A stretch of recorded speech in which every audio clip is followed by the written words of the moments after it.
mi him hin khusunga hin gan theina hlasit na ki gyal si na thil tam pi hi aki nejin hi chu hola hin thil tam pi zong le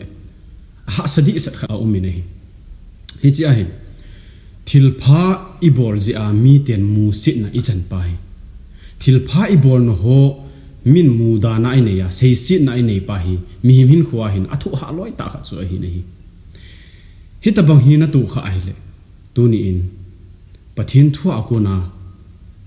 ikitil khowa ikitho do devin pakai minin ki dei sawin hi ji chun hi chi hi athunga ngai te dingin pakai minin ka hin ti me na hi ta bang hin khu hi leng david in anatu in hi chi atu ho chu hi chi ka tu ti chu a sei pu hi zong le labu som thum la kha chang som la thum na chun hi ti na sei na hi leng david mi tam ta in ei ho si jeng ka zan zit leveya ti zat na jeng aseyu asejun ke do na dingin ki thon thil agong gong win ke thana ding jeng thil angai tu ve ati na hi david in hitabang hichi labu anazi na hin itabang hin kho aman lai ta chu hamwang aki sei thei pu na hi zong le ama hin khu thusim hi ga anung vet lew han ama hi leng a hi masangin Israel mi te musit na Palestine te in musit na ananei lai tauwa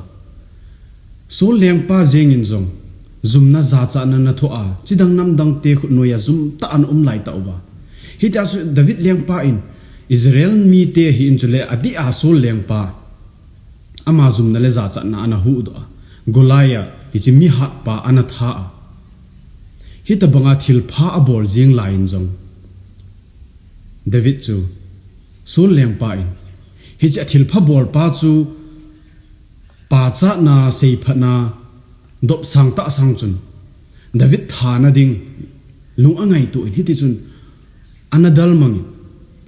tha ding chun an hole David him mun tina an ki sel le le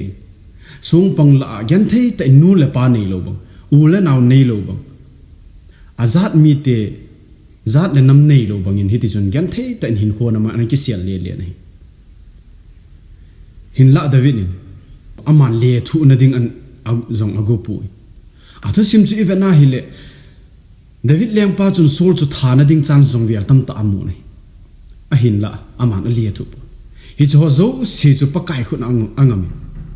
pakai nang ma ka kul pi na hi ke ma dinga nang hi ka sung pi na hi dat ta ki sung na hi tin pakai zo a ki ngai hi chi phula ding a hi lo wa lung thim se gyal ding David chun so leng pa chu chan sa mo sa tha jing the koi man thi mo chan lo ding a hi wangin amai pathin thau no hi chu asomil poi pathin khona ki ngam thla nei hi chi jing se chu lewin leng hung pan zo win zong chidang nam dang te azit leveya leng dang te hoyong chun he tu chun mu sit ta zong abol gen thei ta hin khona mangin aman zo hi ti chun galana sa in panhalan an la nei pathin khun a ki ngam jing pathin a ki ngai jing nei chu le hi chi jing se chu hi lovin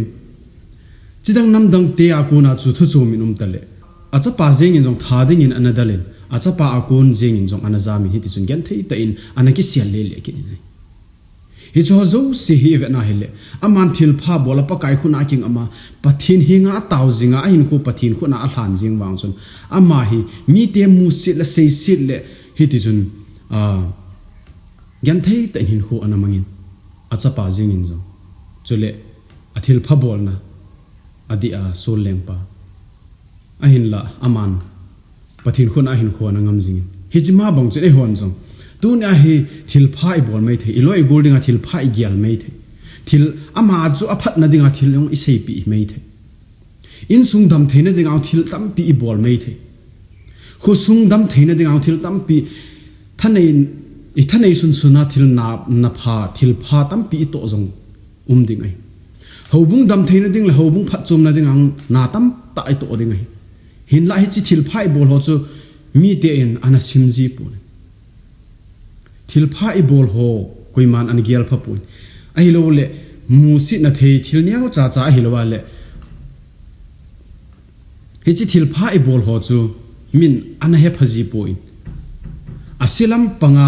ai lowal io cha ji hom ai lo le pha lal ji hom ai lowa thil chum chuma chun hi jun mu si na sei si na chun min inei tho tho ji hi ta bang thil hi tu ting le him hin khu adinga so athwa thu ha ji ni hi zong le tu ni in pakai min ni ki tim nom thil phai bol ho chu chimti nei po hi ti mi min thil phai bol ho chu ei simpi hi uzong le pathinin I thil pha bol ho chu I pz ai bol wa I pt I bol ham ti chu pathinin amel chi sing na he so ke nei mi min kho le si hin khuwa hin thil phai bol ho chu ki pa na ki chang zo hi han na mi te sei phat na ki chang zo hi zong le hi chi thil phai bol pa hi zom jingwa thil phai bol jingwa hi le ni khat le he thim lo ho zo hin he thim the I thi nu nga hin a hin he thim mo zong le hi chu thil pha hi tho tho ai pathinin I chan dingu lo pi ta agun hi cho ji a hi ki su boy wa I hla si no wa I gi yer si no wa I thil pha bol ho inga owa hi le ei ho hin khu jing jong se the hi chi ji chun hi ta bang hin khu hi I tu kha owa hi le lung hla dai lovin ki tho do hi tin pakai him belon pakai khur anga moi tin pakai nang ma ka kul pi na hi nang ma ka sung pi ni tin amma hinga ki sia lo tin amma zo a ilung ngai hi tin amma aki pa thanom jing hi te ti hi pakai mena ikilam hil no mo hi pathinin phathei bu pi ta